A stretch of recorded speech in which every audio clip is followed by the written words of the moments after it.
everybody! 大家好! I welcome you to Jade Palace Yamingo. My name is Yaya. We are in the middle of AAPI Month, so here are my top 3 fiction recommendations. So, let's get started. I just want to put a spoiler warning here just in case. I don't believe I've said anything too spoilery, but just in case I did by accident. I've talked about my favorite books for Chinese history and culture before, textbooks that I think would be great for research. But this time, I want to talk about some really good fiction by amazing Asian writers. Daughter of the Moon Goddess by Su Lin Tan.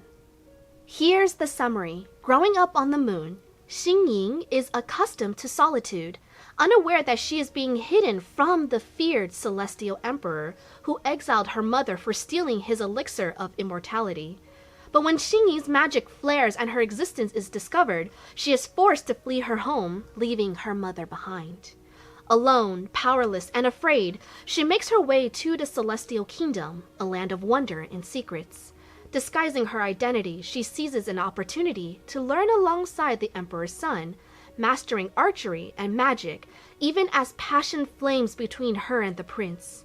To save her mother, Xingying embarks on a perilous quest, confronting legendary creatures and vicious enemies.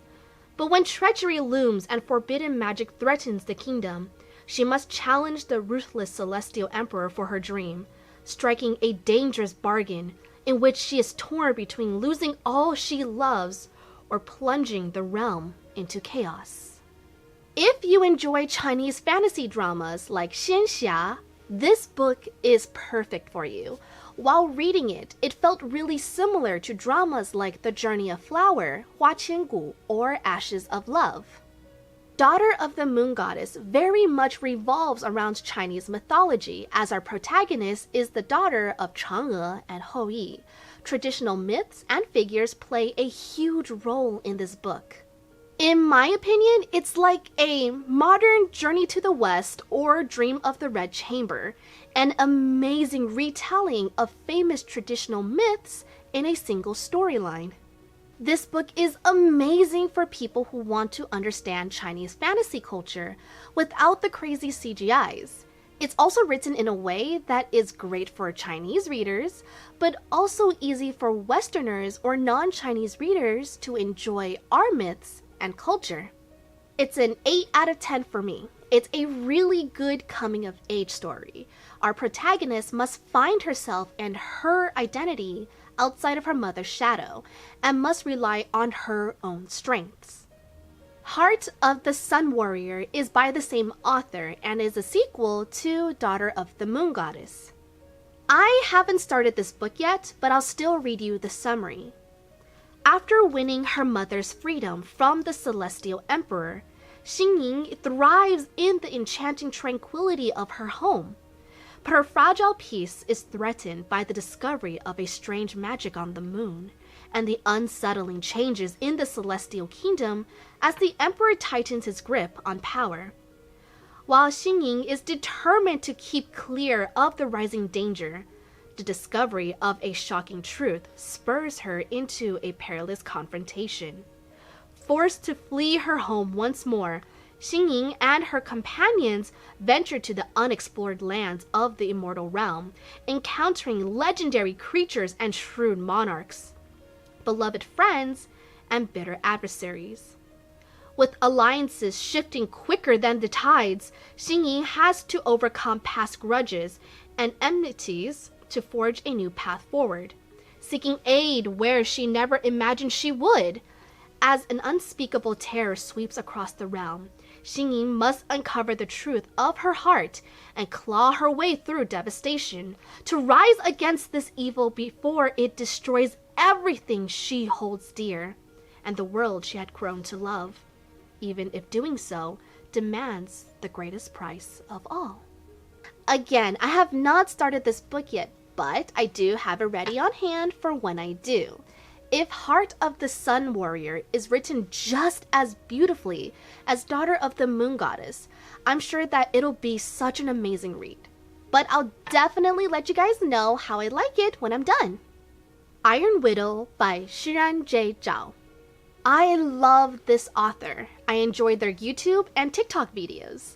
I saw this book recommended several times, and since it's based on China's only female emperor, Wu Zetian, I had to give it a try. And here's the summary. The boys of Huaxia dream of pairing up with girls to pilot chrysalises, giant transforming robots that can battle the mecha aliens that lurk beyond the Great Wall. It doesn't matter that the girls often die from the mental strain. When 18-year-old Zetian offers herself up as a concubine pilot, it's to assassinate the ace male pilot responsible for her sister's death. But she gets her vengeance in a way nobody expected. She kills him through the psychic link between pilots and emerges from the cockpit unscathed. She is labeled as Iron Widow, a much feared and much silenced kind of female pilot who can sacrifice boys to power up chrysalises instead. To tame her unnerving yet invaluable mental strength, she is paired up with Li Shiming, the strongest and most controversial male pilot in Huaxia. But now that Zetian has had a taste of power, she will not cower so easily. She will miss no opportunity to leverage their combined might and infamy to survive attempt after attempt on her life, until she can figure out exactly why the pilot system works in its misogynist way, and stop more girls from being sacrificed. It's described as Pacific Rim meets The Handmaid's Tale in this blend of Chinese history and mecha science for young adult readers. And I can feel it. Right off the bat, it really reminded me of Monster Hunter Rise and Neon Genesis Evangelion mixed in with The Hunger Games and even a little bit of Attack on Titan. So, I did not expect to like this book so much. Usually mechas aren't my go-to genre, be it movies, books, anime, or otherwise. But I could not put this book down. I finished reading it in 2 days, and I was so sad that I had to stop reading that first day. I even had dreams about this book that night.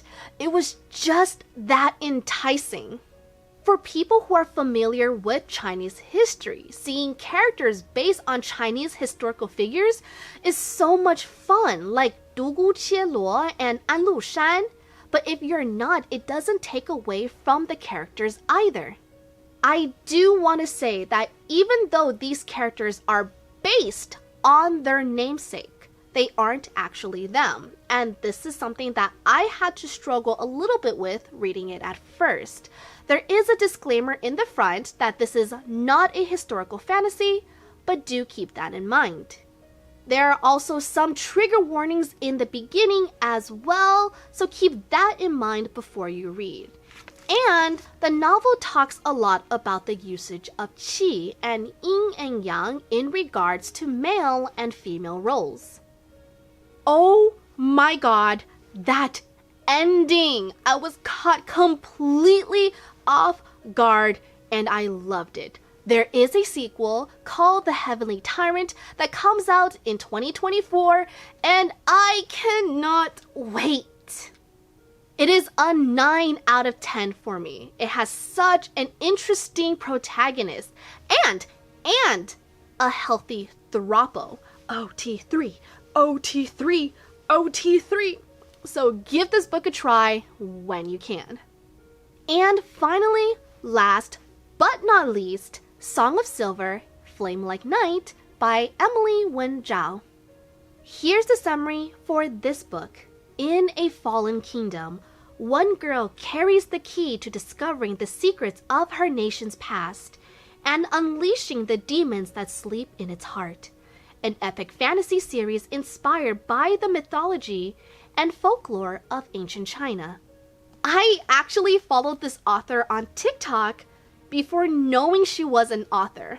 I love her skits, and when I saw her videos about her book that revolves around Chinese history, culture, and fantasy, I could not resist. I love this book. The basic plot starts with a young girl, Lan, in a country that was taken over by Westerners called Elantians. She must find out the secret of a seal that her mother gave her moments before her death. With our male lead, she finds out more about the nation's history that was stripped away with the invasion of the colonizers.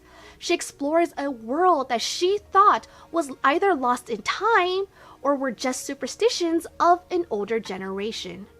There are so many things that I love that the author used to flesh out her world and narrative. What I liked as a Mandarin speaker is the usage of tones. Whichever words that were meant to be read in Mandarin are written as pinyin, which allows us to understand even better. But the author also would repeat the word in English so that English speakers would also know what was being said. Foreign Western names. The author gave names to Atlanteans that are similar to regular names, but changed them so that they feel foreign and different.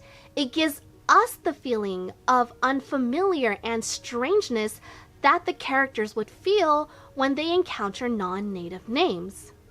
Lishabeth, Donaran, and Timison are great examples. When I first began reading this book, instantly this book had me in a chokehold. Why do I love it so much? What the characters go through, the loss of identity through colonization. I felt the rage. I felt the hurt because this is what exactly happened post-Qing Dynasty. But not just the loss of identity, but also the strength in existing as rebellion. Throughout the storyline, you have a constant conflict of change or tradition, whether to cling to the customs of our past or change in order to adapt.